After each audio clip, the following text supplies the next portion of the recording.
네, 오늘은 2배로 계산하셔야 해요. 이게 무슨 말이야? 그동안 공짜로 드신 건 이해할게요. 가족이니까 그럴 수 있다고 생각했어요. 하지만 고기며 식재료 들고 간 건 다 돈입니다. 그건 받아야겠어요. 여보, 그래도 어떻게 친정 식구들에게 밥값을 받겠어.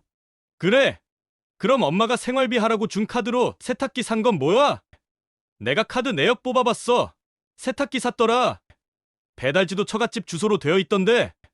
그게 뭐가 어때서? 딸이 친정에 세탁기 좀 사줬거니. 그게 이런 데서 망신 줄 일이야? 장모님, 근데 그 카드가요. 제가 실직해서 저희 엄마가 생활비 하라는 카드였다는 거죠. 장모님은 사위가 실직했는데도 꼭 세탁기를 사달라고 하셔야겠어요? 그럼 식사 좀 한 거 가지고 왜 그래? 사위 식당에 와서 식사 좀 해서 안 된다는 거야? 할 수는 있죠. 근데 꼭 제가 없을 때만 오셔가지고 비싼 메뉴만 골라 드시고 식자재 사놓은 것까지 가져가시니까 문제라는 거죠. 제가 몇 달 동안 장사한 게 인건비도 안 남아요. 장사가 그렇게 잘 되었는데요. 아무리 그래도 그러는 거 아냐. 사위가 너무 매정하게 처갓집 식구들 불러놓고 이러는 거 아니라고. 왜요?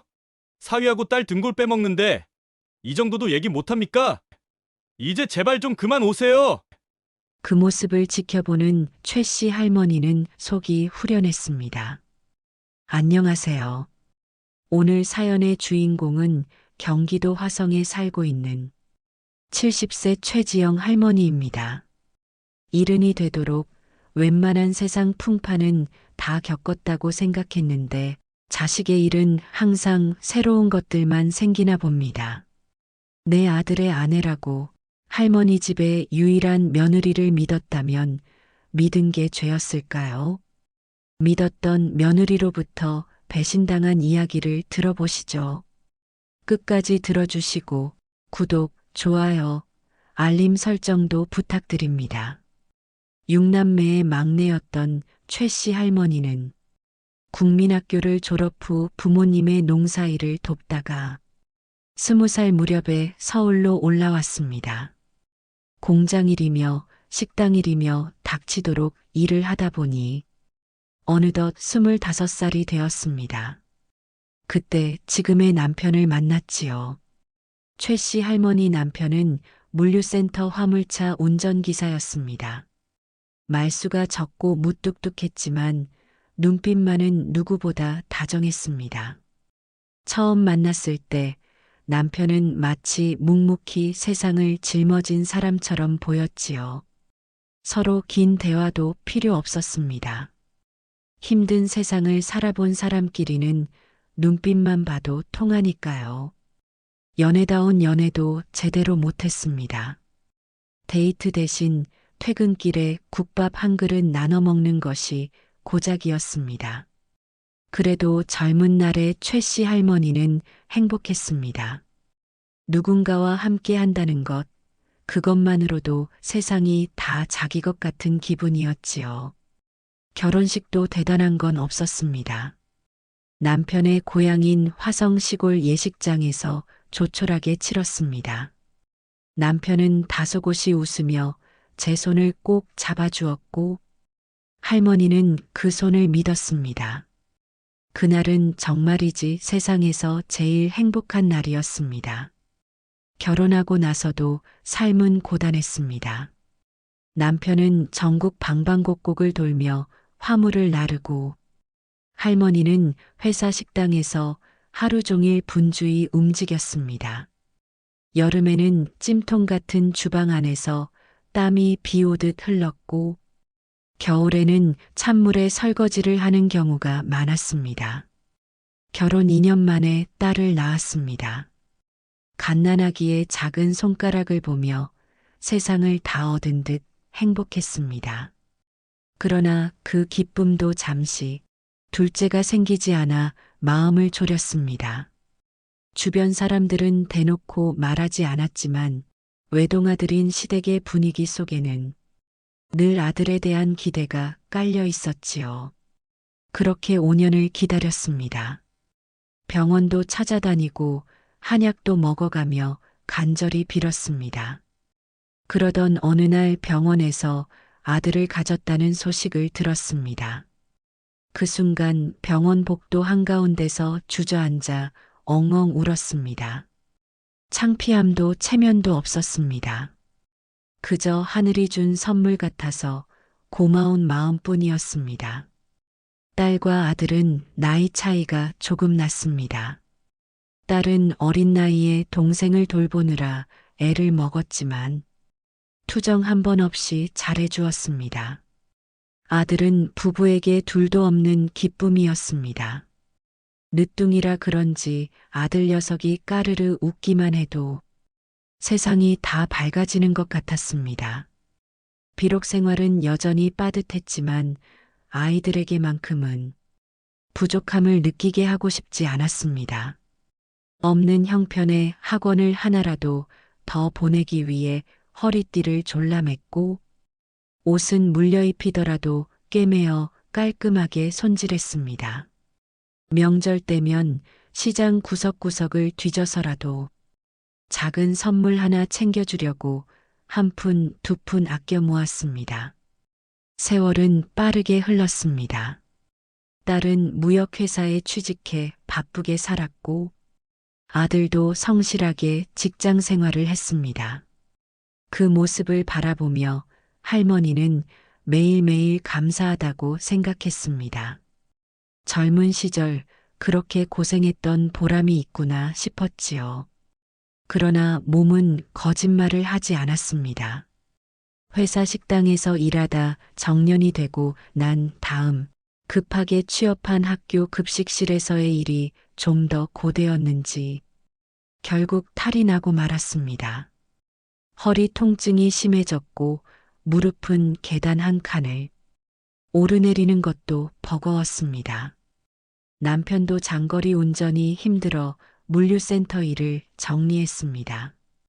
부부는 오랜 세월 모아온 작은 재산과 국민연금에 의지에 소박한 노후를 시작했습니다. 주말이면 결혼한 딸이 손주를 데리고 찾아왔습니다. 맛있는 거 먹으러 가자고 엄마하고 꼭 갈 데가 있다고 한 적이 많았습니다. 그 말에 부랴부랴 외출을 하고 즐거운 시간을 보냈어요. 이제야 고생 끝에 편안하게 사는구나. 최 씨 할머니는 그렇게 믿었습니다. 아들은 누나보다 몇 년 뒤에 결혼을 하겠다고 여자친구를 데려왔습니다. 처음 만난 며느리감은 참 차분하고 얌전해 보였습니다. 목소리도 조곤조곤하고 눈을 똑바로 보며 인사하는 모습에 마음이 놓였습니다. 며칠 뒤 양가 상견례를 하기로 했습니다. 작은 한정식 집에서 두 집안이 마주 앉았습니다. 아들 결혼이라니 믿기지가 않았습니다.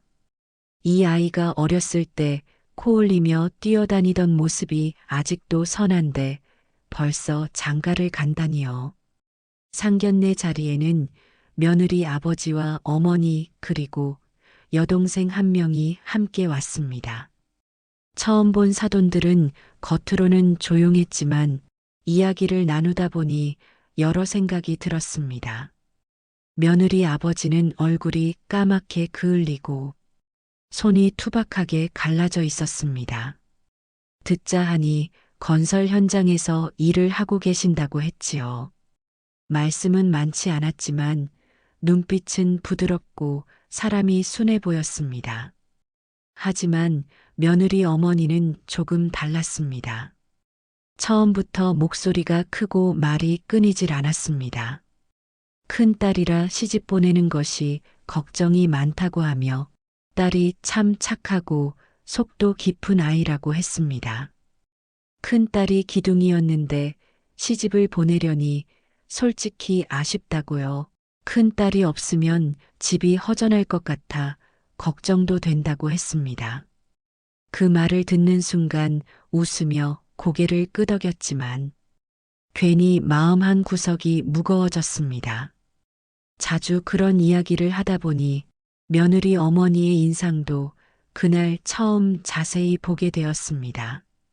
옷차림은 단정했지만 눈빛이 매서웠고 입술은 꼭 다문 채 쉽게 웃지 않았습니다. 딱 부러지는 말투와 행동을 보니 주관도 뚜렷할 것이고 타인을 잘 이해해주지는 않을 것이란 생각도 들었습니다. 무엇보다 딸을 시집 보내면서도 손해보지 않으려는 듯한 기운이 느껴졌습니다.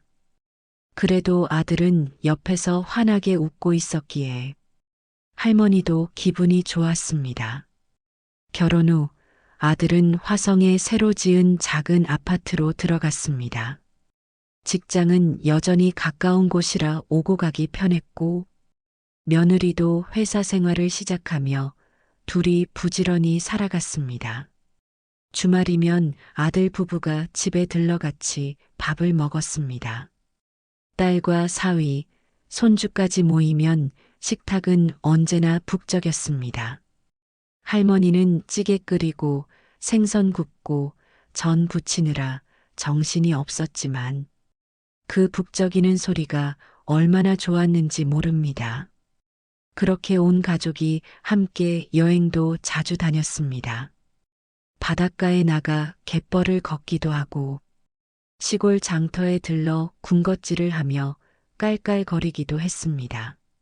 하지만 그렇게 행복한 시간이 오래가지 않을 거라는 걸 그때는 꿈에도 몰랐습니다. 하지만 인생은 항상 뜻하지 않은 방향으로 흐르는 법이었습니다. 코로나가 터지고 나서 아들의 직장도 위태위태해졌습니다. 처음에는 잠깐이겠지 싶었지만 결국 아들은 명예퇴직 통보를 받았습니다. 집에 돌아온 아들은 웃으려 애썼지만 그 웃음 뒤에 숨어 있는 깊은 좌절을 읽을 수 있었습니다. 30대 초반이면 한창 일해야 할 나이인데 아무리 이력서를 넣어도 답이 없었습니다. 면접을 봐도 불합격 통보만 돌아왔습니다. 할머니는 속이 타들어갔습니다. 아들이 직장을 그만두고 나서 처음 몇 달은 그래도 괜찮아 보였습니다. 적금도 깨고 실업급여도 받아가며 근근히 버텼습니다. 며느리 역시 묵묵히 자기 일을 다니고 있었으니까요. 둘이 아끼고 절약하며 다시 일어설 거라 믿었습니다. 하지만 6개월이 지나고 1년이 다 되어갈 즈음부터 공기가 달라졌습니다. 며느리 얼굴에 말 못할 고민이 서려 있었고 아들도 자주 한숨을 쉬었습니다. 그때 들은 이야기로는 며느리 쪽 장모가 몇 마디 했다고 하더군요. 언제까지 이렇게 살 거냐? 애는 언제 낳을 거냐? 남자가 무능하면 집안이 다 망한다. 물론 직접 들은 건 아니었지만 어디선가 그런 말이 흘러나왔습니다. 며느리는 티를 내지 않으려고 했지만 그 얇은 미소 뒤에 쌓인 피로와 압박감은 할머니 눈에는 다 보였습니다. 아들은 그날따라 집에 와서 괜히 텔레비전만 켜고 아무 말 없이 앉아 있었습니다. 할머니는 가슴이 미어졌습니다. 어떻게든 도와주고 싶었습니다. 가진 게 많지는 않았지만 지금 이걸 못 내놓으면 아들이 무너질 것 같았습니다. 할머니는 자신의 신용카드를 아들에게 쥐어주었습니다. 당장 생활비라도 해라. 주저앉지 말고. 때가 안 맞아서 그래. 좀 있으면 나아지겠지. 힘내고. 아들. 남편도 고개를 끄덕였습니다. 최 씨 할머니는 아들에게 신용카드를 쥐어준 그날 밤 천장을 바라보며 한참 동안 잠을 못 이루었습니다. 카드 한 장으로 아이가 숨을 돌릴 수 있다면 얼마나 좋을까 싶었지요. 하지만 가슴 한편에는 뭔지 모를 불안이 자꾸만 스멀스멀 올라왔습니다. 이러다 더 큰 짐을 지우는 건 아닐까? 할머니는 스스로를 다그치며 애써 불안한 생각을 지웠습니다. 아들은 신용카드를 손에 꼭 쥔 채 작은 목소리로 말했습니다. 고마워요, 엄마. 더 이상 말을 잇지 못한 채 고개를 푹 숙였습니다. 그렇게 말을 건넸지만 가슴 안쪽에서는 뜨거운 것이 차오르고 있었습니다. 그날 밤 최 씨 할머니는 창문 너머 어두운 하늘만 바라보며 뜬 눈으로 지새웠습니다. 그렇게 몇 달을 보내다 아들은 자영업에 뛰어들었습니다. 시장 골목 한켠에 작은 분식집을 열었습니다. 체인점이라 웬만큼은 장사가 되리라 생각을 했었죠. 결혼할 때 신혼집 구하느라 모은 돈을 다 투자했던 아들은 최 씨 할머니 부부에게 창업자금 부탁을 했습니다. 최 씨 할머니는 남편과 상의해서 처음에는 3천만 원을 보태주었습니다. 하지만 장사는 생각처럼 쉽지 않았습니다. 손님이 들어오는가 싶으면 곧 또 끊기고 결국 투자금 3천만 원만 날리고 가게 문을 닫아야 했습니다. 벌써 아들이 회사를 그만둔 지 1년하고도 6개월이 흘렀습니다. 아들도 동분서주하며 일자리를 알아보곤 있지만 제대로 되지 않아 지쳐가고 있었습니다. 얼마 지나지 않아 아들은 며느리와 함께 집을 찾아왔습니다. 평소와 다르게 둘 다 잔뜩 긴장한 얼굴이었어요. 며느리는 아예 입술을 꾹 다문 채 고개를 숙이고 있었고 아들은 눈치를 보며 머뭇머뭇 서 있었습니다. 최 씨 할머니는 괜히 가슴이 철렁 내려앉았습니다. 이런 모습으로 찾아오는 건 좋은 소식일 리 없었기 때문입니다.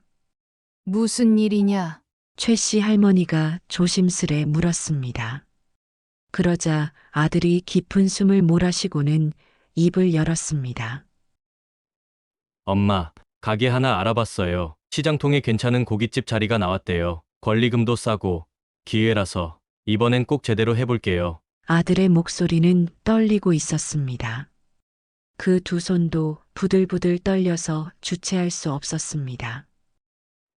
제발 이번 한 번만 도와주세요. 옆에 앉아있던 며느리도 조심스레 고개를 들었습니다.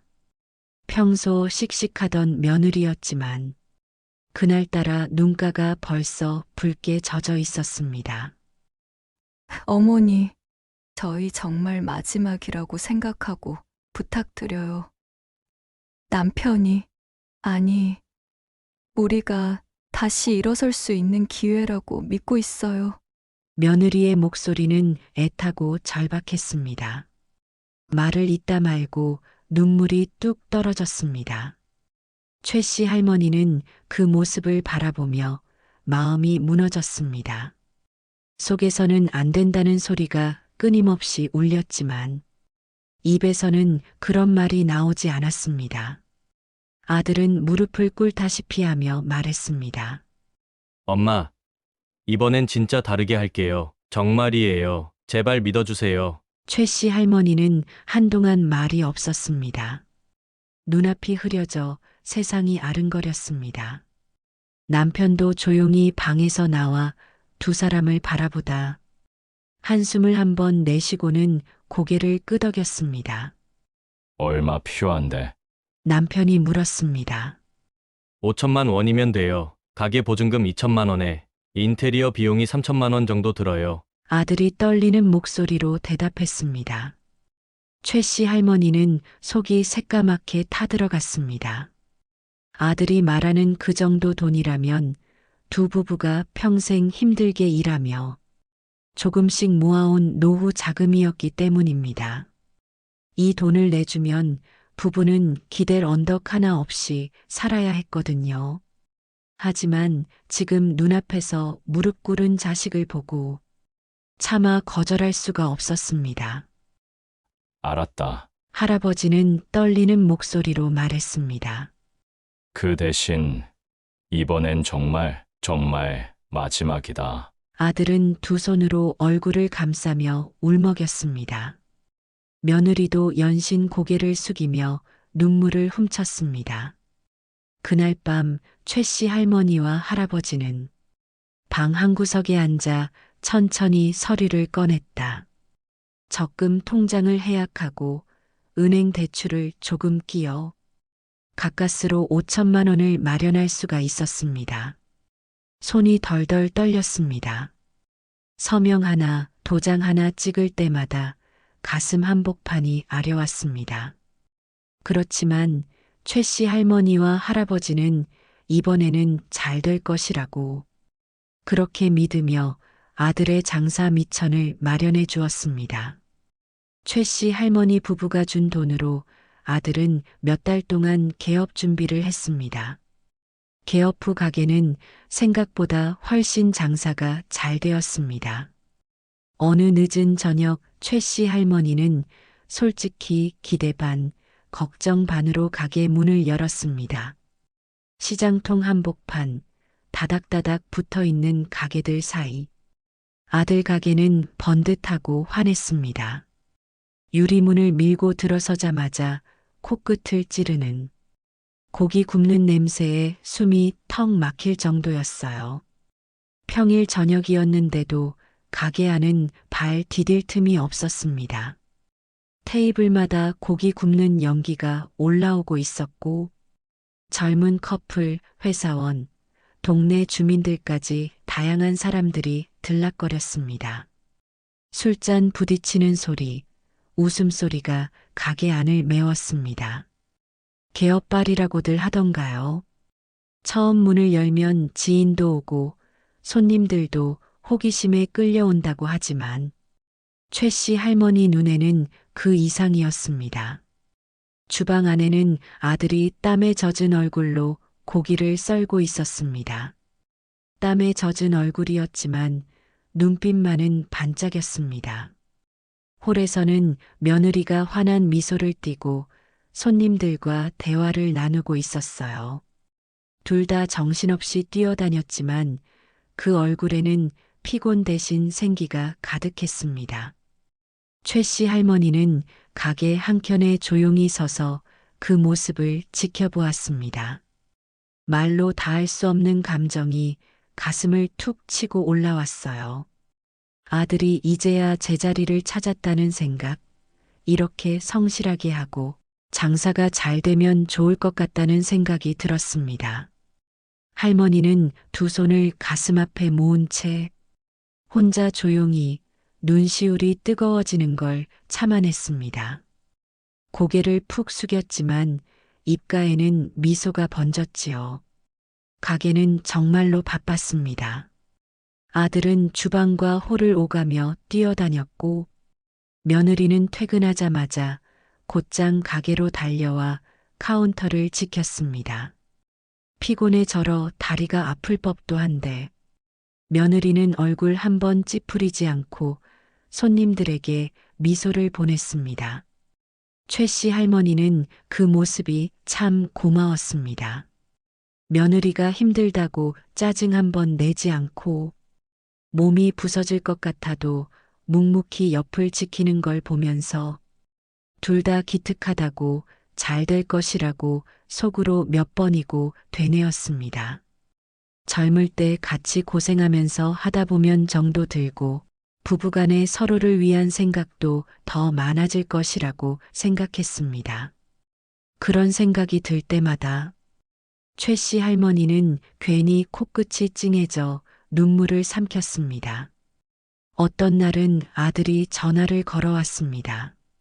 엄마, 오늘 정말 정신이 하나도 없어요. 혹시 시간 괜찮으면 가게 좀 도와줄 수 있어요? 그 한마디에 최 씨 할머니는 집안일을 그만두고 곧장 외투를 걸쳤습니다. 밤늦은 시간이었지만 딸 같은 며느리와 아들 둘만 두고 어찌 편히 앉아 있을 수 있겠어요. 가게에 도착하면 손님들은 대부분 빠져나간 뒤였습니다. 하지만 남겨진 테이블 위에는 흘린 국물, 고기 조각, 엉망이 된 접시들이 가득했어요. 최 씨 할머니는 말없이 고무장갑을 끼고 움직였습니다. 주방일은 오래 해왔기에 테이블 정리하고 바닥을 쓸고 쓰레기 봉투를 묶는 일짐은 거뜬했습니다. 밤 11시를 훌쩍 넘긴 가게. 최 씨 할머니는 쪼그려 앉아 손님들이 바닥에 흘린 반찬들을 주워 담았습니다. 허리는 쑤셨고 무릎은 욱신거렸지만 그 순간만큼은 가슴이 뿌듯했습니다. 고개를 들고 가게 한가운데를 바라보았습니다. 하얀 연기가 엷게 퍼진 공간, 여전히 주방에서 바쁘게 움직이는 아들의 뒷모습, 카운터에 서서 장부를 정리하는 며느리의 모습까지 그렇게 뿌듯할 수가 없었습니다. 아들과 며느리에게 수고했다고, 애썼다고 속으로 몇 번이고 중얼거리며 최 씨 할머니는 땀에 젖은 손등으로 눈가를 훔쳤습니다. 그렇게 몇 달이 흘렀습니다. 날이 갈수록 가게는 자리를 잡아갔고 손님들도 늘어갔습니다. 아들과 며느리는 지칠 줄 몰랐습니다.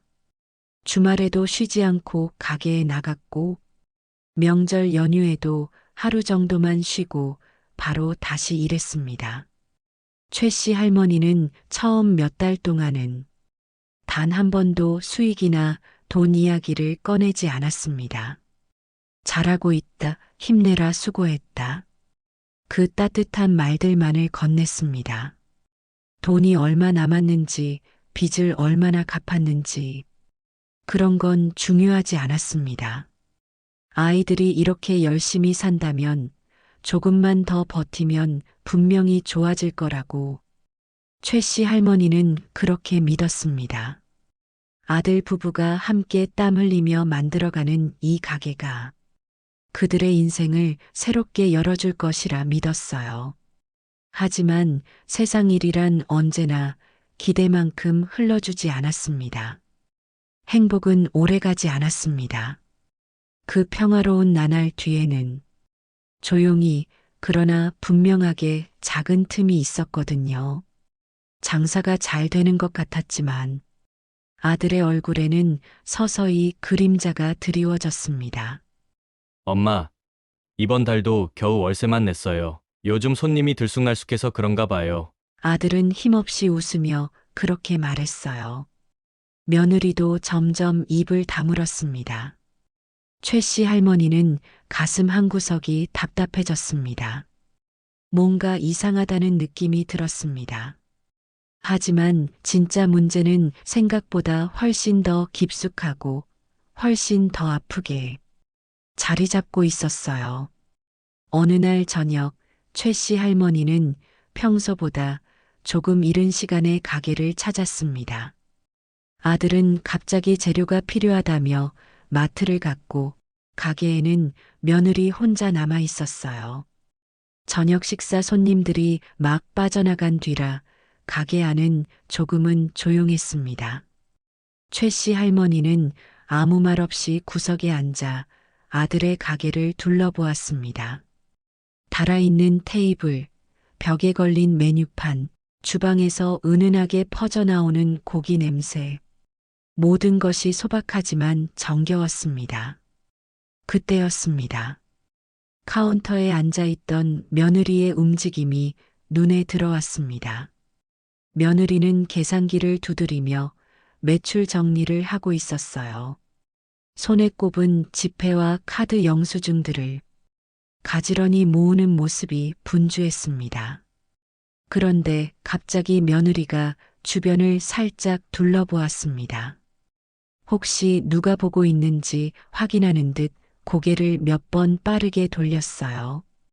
최 씨 할머니는 그 순간 몸을 움츠리며 더 깊숙이 의자에 몸을 숨겼습니다.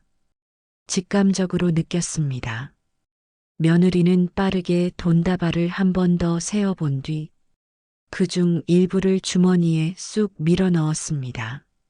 눈 깜짝할 사이였습니다. 너무나 자연스럽고 너무나 익숙한 손놀림이었습니다.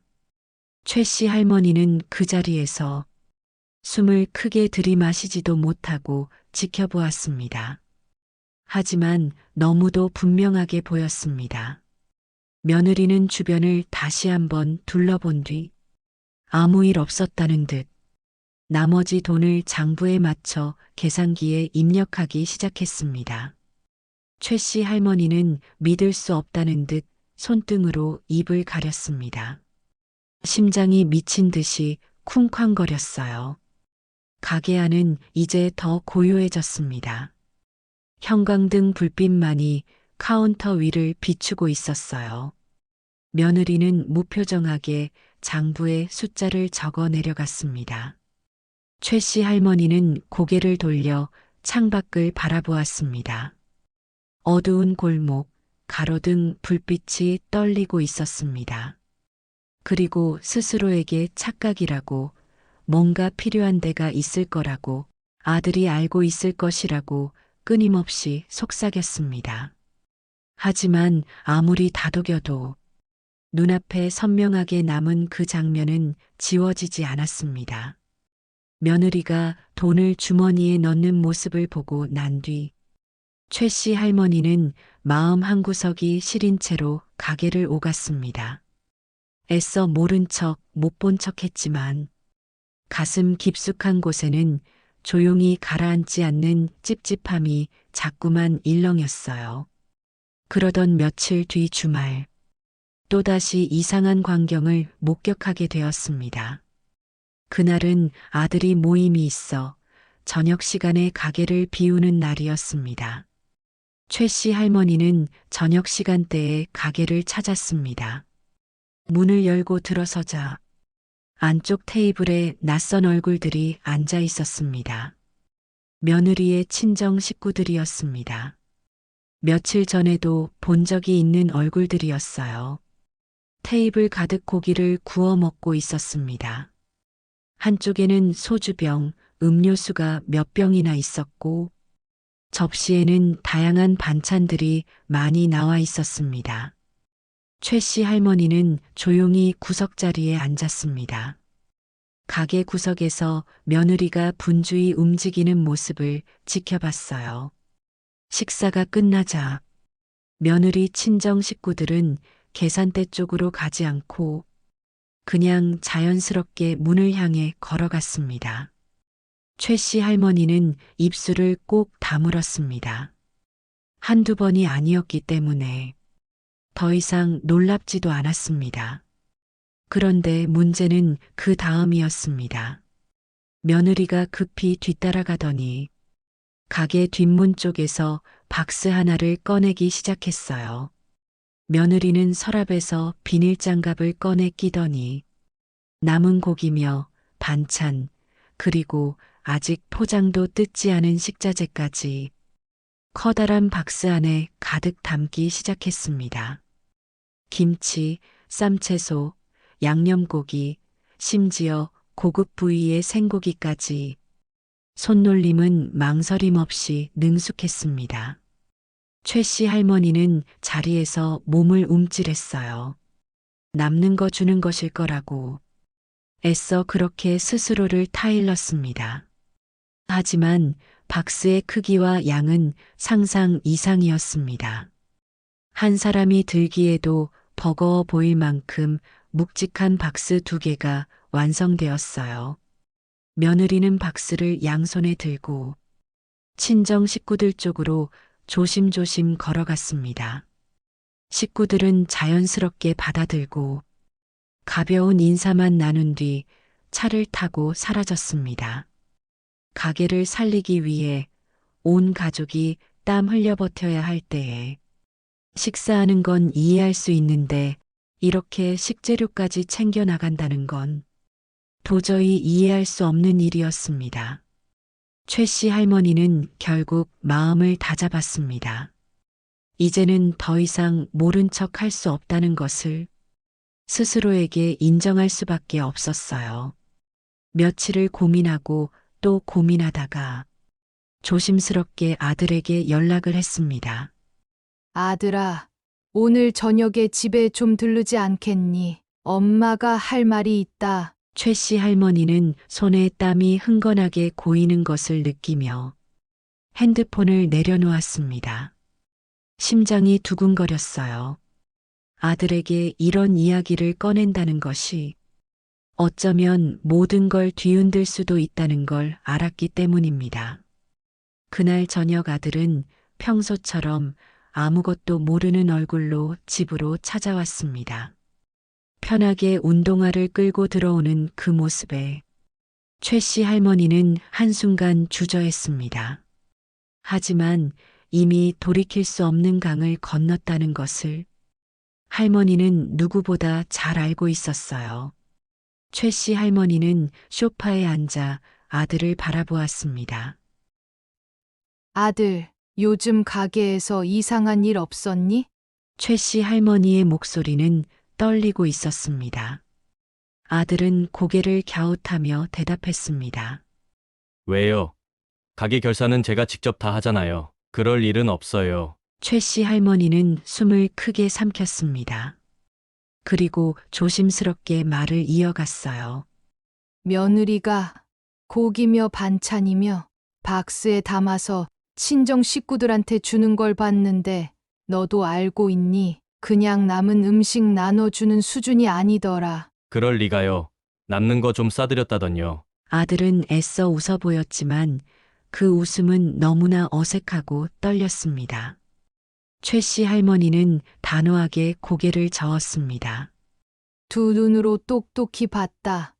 남은 음식이 아니라 멀쩡한 고기며 갓 준비한 재료들이었다. 가끔 식재료가 부족한 경우가 있어 잘못 계산했나 싶었거든요. 그게 집사람 때문일 거라곤 생각 못했어요. 아들의 목소리는 갈라졌습니다. 최 씨 할머니는 아들이 너무 충격을 받을까봐 말끝을 흐렸습니다. 확실하게 확인해보자. 엄마가 불안해서 그러는 거니까. 아들은 힘겹게 고개를 끄덕였습니다. 눈동자가 작게 떨렸어요. 네, 알겠어요. 오늘 당장 가게 가서 확인해 볼게요. 그날 아들은 급히 집을 나섰습니다. 최 씨 할머니는 문 앞에 멍하니 서서 아들이 사라지는 뒷모습을 오래도록 바라보았어요. 다음 날 저녁 아들은 굳은 얼굴로 집에 찾아왔습니다. 손에는 낡은 노트 하나를 들고 있었어요. 아들의 얼굴에는 전날까지의 해맑은 미소가 없었습니다. 최 씨 할머니는 조심스럽게 물었습니다. 어떻게 됐니? 아들은 깊은 한숨을 내쉬었습니다. 엄마, 알바생한테 물어봤어요. 알바가 그러더라고요. 제가 없는 시간에만 장모님이랑 처갓집 식구들이 와서 식사를 하고 갔다고 해요. 고기랑 식재료도 매번 박스로 챙겨갔다고 해요. 아들은 말을 이었습니다. 그리고요, 카운터 영수증도 몇 개는 비어 있었대요. 집사람이 계산을 맡던 시간에만 그런 일이 있었다고 해요. 최 씨 할머니는 아무 말도 할 수 없었습니다. 아들은 조심스럽게 핸드폰을 꺼내 들었습니다. 그래서 CCTV 돌려봤어요. 작은 화면 안에는 고기 박스를 들고 뒷문으로 나가는 며느리의 모습이 선명히 담겨 있었어요. 장모를 비롯한 처갓집 식구들이 당연하다는 듯이 가게 물건을 챙겨가는 모습도 찍혀 있었습니다. 아들은 화면을 끄고 고개를 깊게 숙였습니다. 엄마, 이제야 알겠어요. 왜 가게 수익이 생각보다 적게 나왔는지. 목소리는 나직했지만 그 안에는 상처와 자책, 분노가 얽혀 있었습니다. 최 씨 할머니는 그저 고개만 끄덕일 뿐이었어요. 아들은 한참을 침묵하다가 다시 입을 열었습니다. 그리고 엄마가 생활비 하라고 준 신용카드 있잖아요. 최 씨 할머니는 고개를 천천히 들었습니다. 아들의 얼굴은 돌처럼 굳어 있었습니다.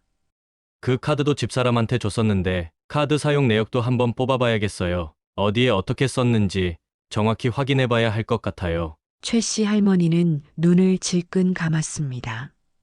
아들은 초췌한 얼굴로 최 씨 할머니를 바라보았습니다. 그 눈빛 안에는 후회, 자책, 그리고 깊은 슬픔이 짙게 깔려 있었습니다. 최 씨 할머니는 떨리는 손으로 아들의 등을 조심스럽게 토닥였습니다. 알았다. 너무 힘들어하지 마라. 우리가 같이 방법을 찾아보자. 최 씨 할머니의 목소리는 떨렸지만 애써 힘을 주고 말했습니다. 그 주 주말 아들은 조용히 마음을 굳혔습니다. 마음속에 오래도록 쌓였던 분노와 서운함을 더는 참지 않기로 결심한 날이었어요. 가게를 일찍 문 닫은 아들은 처갓집 식구들에게 전화를 돌렸습니다. 오랜만에 가족끼리 식사나 하시죠. 일요일 저녁 무렵 가게 안은 평소보다 더 깔끔하게 정리돼 있었습니다. 장모, 장인, 처형까지 며느리 친정 식구들이 하나 둘 가게에 도착했습니다. 오랜만이네. 역시 사위가 최고야. 사돈 오랜만이네요. 장모는 입에 침이 마르도록 칭찬했습니다. 아들은 평소처럼 웃으며 인사를 했습니다. 오랜만에 가족끼리 밥 먹으니까 좋네요. 최 씨 할머니는 가게 구석에 조용히 자리를 잡았습니다. 표정은 담담했지만 가슴 속에서는 뜨거운 것이 끓어오르고 있었어요. 아들은 고기를 직접 구웠습니다. 불판 위에 소고기가 지글거리며 익어갔고 양손으로 정성껏 반찬을 가져다 놓았습니다. 술도 한 잔씩 따라 주었습니다. 장모는 연신 웃었고 처형도 오랜만에 즐겁다며 웃음을 터뜨렸습니다. 한참 식사가 무르익은 뒤 아들은 조용히 카운터로 걸어갔습니다. 그리고 다시 식탁으로 돌아온 아들은 계산서를 손에 쥔 채 담담히 말했습니다. 오늘 드신 거 계산하셔야죠. 순간 가게 안은 싸늘하게 식었습니다. 장모는 깜짝 놀라 눈을 크게 떴어요. 뭐라고? 우리가? 아들은 미소를 지우지 않은 채 대답했습니다. 네. 오늘은 2배로 계산하셔야 해요. 장모의 얼굴이 붉게 변했습니다. 입술을 달싹이며 겨우 물었습니다. 이게 무슨 말이야? 아들은 천천히 말을 이어갔습니다. 그동안 공짜로 드신 건 이해할게요. 가족이니까 그럴 수 있다고 생각했어요. 하지만 고기며 식재료 들고 간 건 다 돈입니다. 그건 받아야겠어요. 아들의 말은 차분했지만 단호하고 흔들림이 없었습니다. 장모는 머뭇거리며 입을 벌렸다가 다물기를 반복했습니다. 처형도 당황한 얼굴로 숟가락을 내려놓았습니다. 그때 며느리가 조심스럽게 입을 열었습니다. 여보, 그래도 어떻게 친정 식구들에게 밥값을 받겠어. 며느리의 목소리는 떨리고 있었습니다. 최 씨 할머니는 속에서 치밀어 오르는 분노를 억지로 삼켰어요. 손끝이 덜덜 떨렸습니다. 아들은 멀뚱히 며느리를 바라보다가 입술을 꾹 다물었습니다. 그래. 그럼 엄마가 생활비 하라고 준 카드로 세탁기 산 건 뭐야? 며느리는 그 순간 얼굴이 얼어붙었습니다. 눈을 크게 떴다가 고개를 푹 숙였습니다. 아들은 멈추지 않고 이어 말했습니다. 내가 카드 내역 뽑아봤어. 세탁기 샀더라. 배달지도 처갓집 주소로 되어 있던데. 그 말이 끝나자 가게 안은 숨소리조차 들리지 않을 만큼 고요해졌습니다. 그게 뭐가 어때서? 딸이 친정에 세탁기 좀 사줬거니. 그게 이런 데서 망신 줄 일이야? 장모님, 근데 그 카드가요. 제가 실직해서 저희 엄마가 생활비 하라는 카드였다는 거죠. 장모님은 사위가 실직했는데도 꼭 세탁기를 사달라고 하셔야겠어요. 그럼 식사 좀 한 거 가지고 왜 그래? 사위 식당에 와서 식사 좀 해서 안 된다는 거야? 할 수는 있죠. 근데 꼭 제가 없을 때만 오셔가지고 비싼 메뉴만 골라 드시고 식자재 사놓은 것까지 가져가시니까 문제라는 거죠. 제가 몇 달 동안 장사한 게 인건비도 안 남아요. 장사가 그렇게 잘 되었는데요. 아무리 그래도 그러는 거 아냐. 사위가 너무 매정하게 처갓집 식구들 불러놓고 이러는 거 아니라고. 왜요? 사위하고 딸 등골 빼먹는데 이 정도도 얘기 못합니까? 이제 제발 좀 그만 오세요. 그리고 당신 카운터 계산하면서 돈 빼돌려서 처가에 보내드렸지? 지난번에 장인어른이 고맙다고 전화하셨더라. 며느리는 울먹이며 변명하려 했지만 목소리가 제대로 나오지 않았습니다. 그때였습니다. 옆에 앉아있던 장인이 무겁게 입을 열었습니다. 사위, 미안하네. 장인의 목소리는 낮고 떨렸습니다. 손을 꼭 쥔 채 고개를 숙였습니다. 사실 세탁기 필요하다고 장모가 계속 부탁했어. 딸이 안 된다고 했는데 나도 옆에서 말렸는데 장모가 하도 성화 부리니까 사준 거야. 그리고 용돈 보내준 것도 마찬가지고. 장인은 깊게 한숨을 내쉬었습니다. 식사하러 너무 자주 온 것도 미안해.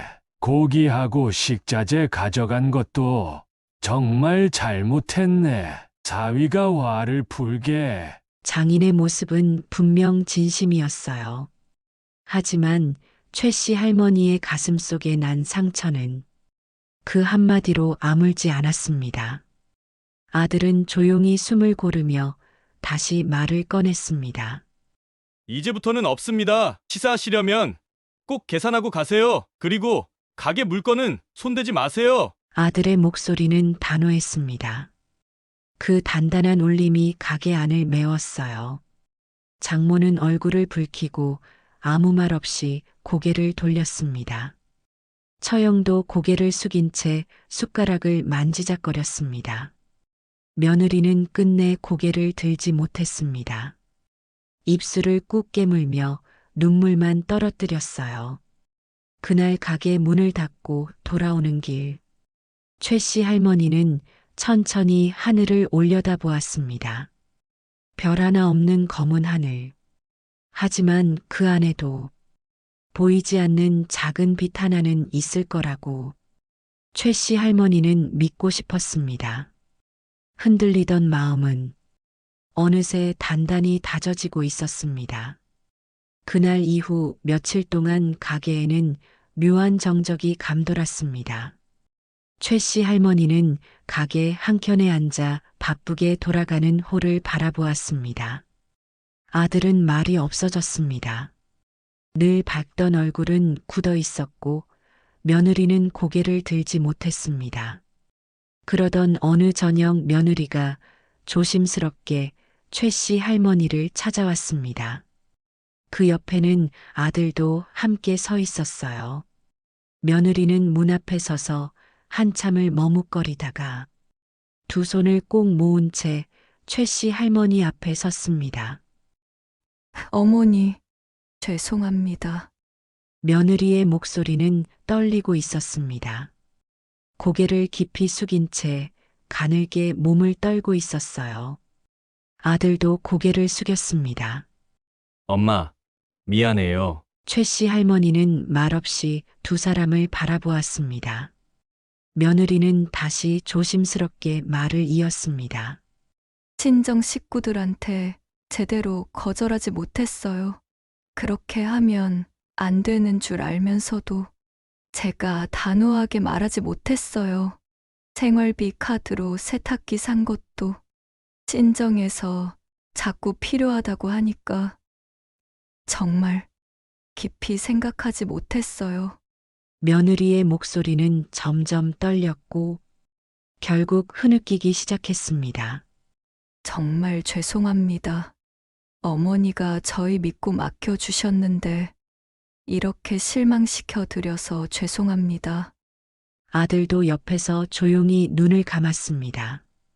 분노와 슬픔을 모두 삭인 얼굴이었어요. 최 씨 할머니는 천천히 숨을 내쉬었습니다. 가슴 한복판이 여전히 아렸지만 그래도 이 아이들이 지금 이렇게 고개를 숙이고 있다는 사실이 조금은 마음이 놓였습니다. 최 씨 할머니는 입을 열었습니다.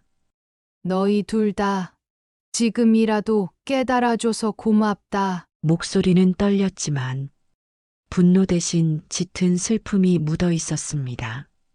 사람은 실수할 수 있다. 하지만 실수했을 때 책임질 줄 알아야 한다. 며느리는 눈물을 쏟으며 연신 고개를 끄덕였습니다. 이제부터는 다시 시작하는 거다. 처갓집 식구들에게도 단호히 말해라. 이제 우리 가게는 함부로 드나들 수 있는 곳이 아니라고. 너희 둘이 열심히 땀 흘려 일구는 가게지. 누구에게도 빼앗기면 안 된다. 최 씨 할머니는 담담하게 말했습니다. 말끝마다 묵직한 울림이 담겨 있었어요. 아들은 고개를 들어 최 씨 할머니를 바라보았습니다. 그 눈빛에는 깊은 존경과 고마움이 담겨 있었습니다. 네, 엄마. 앞으로는 절대 그런 일 없게 할게요. 정말 이번엔 꼭 지킬게요. 며느리도 흐느끼며 고개를 끄덕였습니다. 정말 다시는 어머니 실망시키지 않을게요. 최 씨 할머니는 두 사람을 바라보다 살며시 고개를 끄덕였습니다. 지금 최 씨 할머니는 조용히 살아가고 있습니다. 가게 일은 여전히 바쁘지만 아들과 며느리는 더 바쁜 모습으로 가게를 지켜나가고 있어요. 가끔은 힘들어 주저앉을 때도 있지만 그럴 때마다 서로를 다독이며 일어서는 모습을 보면 최 씨 할머니는 가슴 한쪽이 뿌듯해집니다. 며느리도 많이 변했습니다. 처갓집 식구들과 거리를 분명히 두고 가게 일에 더욱 집중하고 있어요. 전처럼 주눅든 얼굴이 아니라 책임감을 가진 당당한 모습으로 웃고 있습니다. 아들도 매일 가게 장부를 꼼꼼히 정리하고 손님 하나하나에게 진심을 다하려 노력하고 있어요. 가끔 그때의 상처가 마음을 아리게 하지만 최 씨 할머니는 이 모든 시간이 아이들이 성장하는 데 필요한 과정이었다고 믿으려 합니다. 살다 보면 때로는 가장 믿었던 사람에게서 상처를 받을 수도 있습니다. 하지만 그 상처를 통해 우리는 진짜 서로를 이해하는 방법을 배워가는 것 같습니다. 오늘 이야기는 여기까지입니다. 여러분들이 최 씨 할머니였다면, 그리고 아들, 며느리였다면 어떤 선택을 했을까요? 여러분의 생각을 댓글로 남겨주세요. 구독과 좋아요, 알림 설정은 영상 제작에 큰 힘이 됩니다. 감사합니다.